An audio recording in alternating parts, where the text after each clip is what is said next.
This is your boy Postman, and you are tuned in to Post in a Diary Room. Welcome to Post in a Diary Room. And as you may know, every day is a good day to get a delivery from the postman. And today's review is called Mass Country. And Mass Country is an album by AKA, who was recently gone down on the 10th of February 2023 in Durban. And yeah, he was laid to rest the following week. And his family had decided that they're going to continue to release the album. And yeah, we're just going to do what we do best and give you the review of Mass Country. So yeah, stay tuned. Shout out without wasting any more time. Album opens up with Last Time as an intro because I think this one was quite interesting for me because it's it's it's something that he's never done before because I don't feel I actually feel like AK has never touched the country texture sound that we hear in this specific song called Last Time. And we also have the involvement of strings and the brass elements which actually gain prominence as we get into the album and also in this song at large, because in this song he also dates back into like he takes us back actually into iconic moments that have happened in South Africa, like the Shabalala goal, and the kind of impact that the School of Excellence has had in the growth of our football and development of our football in South Africa at large, because he calls this album Mass Country because it's for the South African people. So I think last time was just about letting people know about what South Africa is about. And yeah, and the kind of companies that we have, the SOEs, such as Transnet and so forth, because he also mentions that we have lost people like Ricky Rick who told him to actually take care of the kids, And now that the kids have lost another OG, they need to find someone else to actually look after them. And yeah, I think it's a really sad song because they are now, there's now talk of darkness in the album where he gives hints, of darkness and talks about death and resurrection because there's a part in the song where he says, Mega, it's a miracle you came back from the dead. So to some people it's like he kind of knew that he was going, but I don't actually think so because of the nature of how he actually went out, which was really sad to see. How things start getting interesting because we have a Sister Bettina sample that comes forth in this album and forms part of the monumental occasions in this specific album because Sister Bettina is actually a huge song and it's always been that song for a lot of people. I think at some point in life it was like rumored to be the new national anthem. And Keenan has always been known for and reigniting the spark into songs, hit songs, old songs. He's always been that's like the nature of his career overall. So, and there's also like the audio recording of Robert Marawa as well as Danny McCarthy talking about his move to Manchester United and on Mbuzi. And it's surprisingly on the song called Mbuzi because this is quite creative for me because Mbuzi is a goat, and Keenan actually calls Robert Marau, considers Robert Marau as well as Benny McCarthy the goats in their respective fields, and he also calls himself a goat in this particular song, because they have worked hard to reach the goat status in their respective fields. And AKA also raps over this trap field beat, filled with hard hits, and snares. And actually runs it back because a lot of people have been actually on his neck about having him to rap again. And he's actually going bar for bar in this song. And I mean, he's not the hardest rapper, but he actually does go in when he wants to go in. So he gives talks of not doing piano and he introduces us to the fact that he has a daily routine that he would follow where he would just kickstart his day with a prayer and devotion and then off ramp to the bag. And Tato Soul is also brought forth into the song. For me, it was quite a surprising feature because yeah, just wouldn't expect AK to gamble. It's not even a gamble, as I know gamble sounds offensive, but you wouldn't expect AK to work with a Tato Soul because Tato Soul is just doing his own thing. He's new to the game, 2 years in. And AK just actually gave him the spotlight, and he actually rose up to the occasion. Actually rose to the occasion, and he stuck through, and he stuck to his guns, and actually spoke about the life in Tao Ramakgopa, the usual stuff that Tato Soul always talks about, and he didn't change anything, and he stuck to his classical language transitions that he always does, and did the overhead wordplay thing that he always does. And I mean, even if you don't understand what Tatoso is always going to talk about, but the flow, the cadence, and the delivery is something that's always going to catch your attention. And, it's always going to drive you away from wondering what he's actually talking about. Because Lemon's Lemonade was actually hailed as one of the best songs coming into this album because it was a great lead single that actually went platinum. And in true AKA fashion, he sampled Stardust. Music sounds better with you. And we have seen this with The World Is Yours, Kefir Song, Sweet Fire, so many other songs that he has done and sampled and reignited the life into those joints at the very same time. And I still feel the same about Prada. I can't necessarily say much about it anymore because I think if you want to know what I said, tap into that review.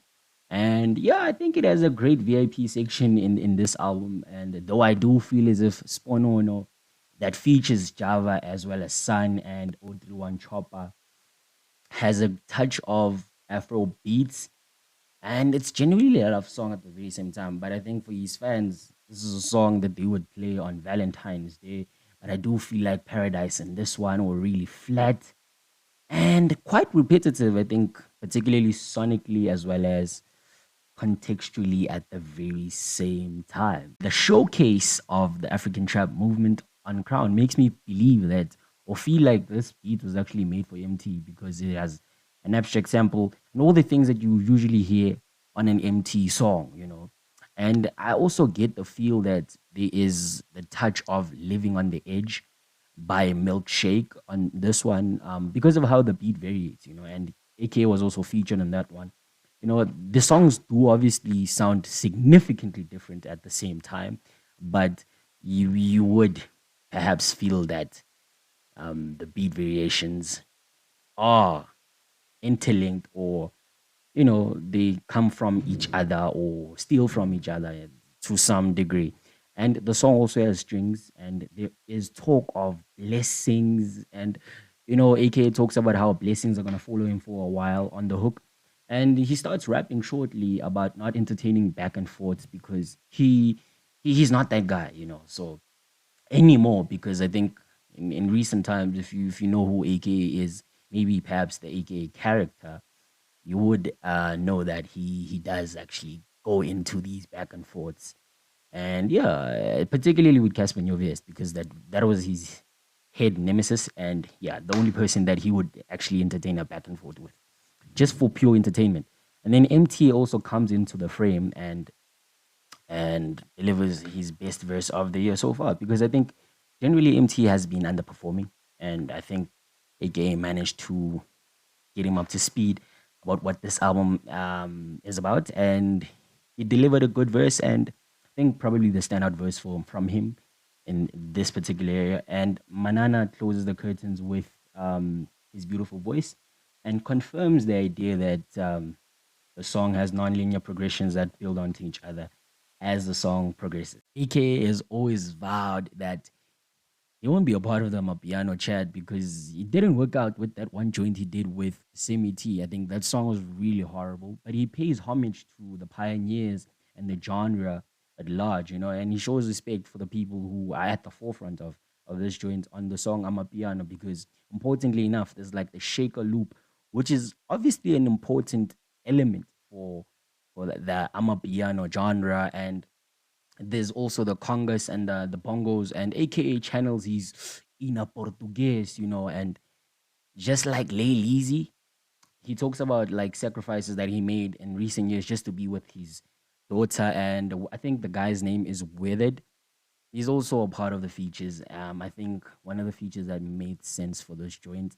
And I think this joint is also top two. Kiddo and AK have done it again. Because I think Company is arguably maybe the standout song and perhaps the best song in this album overall. I think the two-peat between Kiddo and AKA was just amazing to witness because the bass hits enhance the life of the song, the mixing, the sequencing, as well as the mastering make it sound so perfect. Similar to Ease, the song has a full production that sounds so full, and each instrument involved, in the joint is given its own platform to do what it needed to do, while Blackie shares this story of this girl that keeps on giving him problems. And then we have Younger Chief, who's involved just to, vibe out and ride the bounce and share stories of this particular lady that he holds dearly, rather. And so it's really important for me to highlight this because I feel like there is some sexual activity, like there's something hidden, G, in the sonics of this joint where you just, or maybe it's just me, but I can't hear it repetitively. Like every time I come back to this joint, I keep on hearing, yeah, the sexual activity that keeps on happening. I think it's similar to the current joint by Drake, where it's like the beat is moving, but yeah, it's just doing what it's supposed to do, like catch your attention and make you wonder what that sound actually is. The 808s and hi-hats are so easy not to take account of on Dangerous, because not in a guy we actually, and not in a guy as well as AKA, we're like flirting in real time in front of Blanky. Like on this joint, they were going in. And AK shares stories, or like plans, or shares plans rather, of marrying Nadia and trying to expand the family tree. You see what I did there? And Nadia reveals how she was always into him, but she had to be local, or like loyal, because she was under family tree. I think, yeah, Nikki had a beef with her former label boss, being Casper Novest. So they just couldn't, do whatever they wanted to do, just because Nada had to be, you know, yeah, also it was just at the height of the beef. And the song is similar to All Eyes on Me by Nicki Minaj as well as Meek Mill, where Blackie plays the Chris Brown role, and the shaker loop on what's the joint? I think the joint is called Everest, is indicative of the piano influence in the joint. And he gives insight about the terrible time in his life. And the song is like, I think, the beta, or the chilled version of, or like the less intense version of Tears Run Dry. Diary Anxiety. Diary Anxiety is the joint where AK actually gives account of the events that happened that led to like the death and the burial of his fiance, and how he's been feeling ever since that whole thing happened. And in this joint is actually in this introspective bag. While at that, he sampled the popular joint by Club Havana, called Udala. And it sounds like this is a joint that he recorded while he was actually going through these emotions, everything that he was, talking about in this joint. It's how he was feeling in that specific moment. So probably he just woke up and then just jumped right straight into the studio and recorded this joint. And because you can actually feel the emotions. Like I think this joint is one of the profound joints because contextually it's really rich, and some of the things that he talks about are things that people wanted to know generally, but he gave it his he gave it its own twist where he actually lets us know that he's actually feeling a particular way. And I think it's kudos to him because it's not easy to actually do that as an artist, and to actually give us, or like make use of the emotive languages that you need to make use of in order to evoke certain emotions for the listener themselves. Because while I was listening to this joint, I actually felt something, I actually sympathize with him, and yeah. So I think with this one, powerful joint, and the album draws to an end with Army, and it consists of a sample by Status Quo called In the Army Now. And yeah, so simply put, this joint is just, talking in hindsight about like the social issues that are happening in South Africa. Like I said, the album is called Mass Country. It's about South Africa, and it has South African references from like the sampling to like the storytelling, and to how he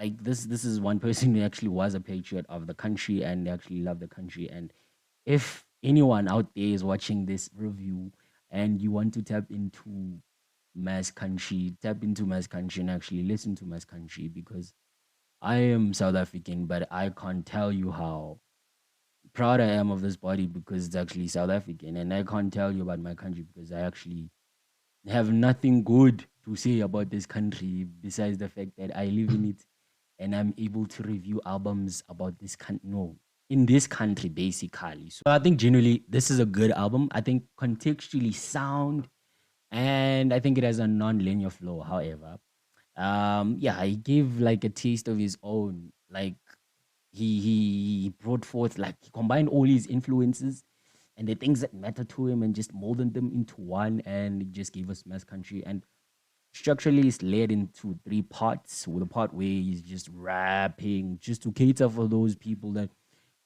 AKA, you're not rapping anymore, like myself. And there's the vibe section, which is, it starts off with Lem's Lemonade, which was kind of boring because I already heard the joints there, the vast majority of the joints there. So I kind of, knew what is happening right there. And then the last part is where he obviously opens up, and the album doesn't have a cohesive theme. It's about South Africa. If you want to know about South Africa, that's the theme, but he just made use of his own yeah, I don't know. I think the lowlights are definitely the lazy mumblings by AKA. Yo, he does this thing where he just mumbles, like, oh, it's so, yeah, it's like annoying because it's like, bro, like, yeah, sometimes you don't even know what he's saying until you actually read the lyrics. Yeah, and he has this thing. I think him and Kanye West do this thing where they actually force words into the bar when they're actually not supposed to be in the bar. And yeah, and I think it has also flat cuts like Paradise and Prada. Not, yeah, it's a Prada. No, I think the flat cuts are actually Paradise and Sponono. And Prada is not really a flat cut, but Spawn Owner and Paradise is just flat cuts. And I think if you trim those joints, the album feels a bit shorter. And yeah, but it just took us a bit longer. It just makes it a bit longer to get into the part where he's into that piano bag and that dangerous bag where, so yeah, the song has crazy South African references, of course. The album has crazy South African references, of course. And yeah, I think he might have pushed the bar way too high. And yeah, lifted at maybe the highest level that we can ever imagine. And this is a concept album that came up really, really well. And in comparison to Bova Mania and the other shit bodies that he did, yeah, this one panned out way too beautifully. And yeah, I think I'm gonna give it a decent 8 out of 10. 8 out of 10 for Keenan Forbes for this one. And I do think it's probably his best album to date. And just because of how it sounds, I think it sounds better than Touch My Blood. And Touch My Blood also has a lot of unnecessary cuts, like your zones, your mame, your makriza. So I think this one was just straight to the point, flat out, and amazing. I think this one is just, great body. And without wasting any more time, please kindly like, share, subscribe, comment, do whatever is necessary to engage with the content, share with the world, share with whoever. But Mass Country to the world, hosting the diary room to the world. Rest in peace to AKA Keenan Forbes. And I will see you on the very next one.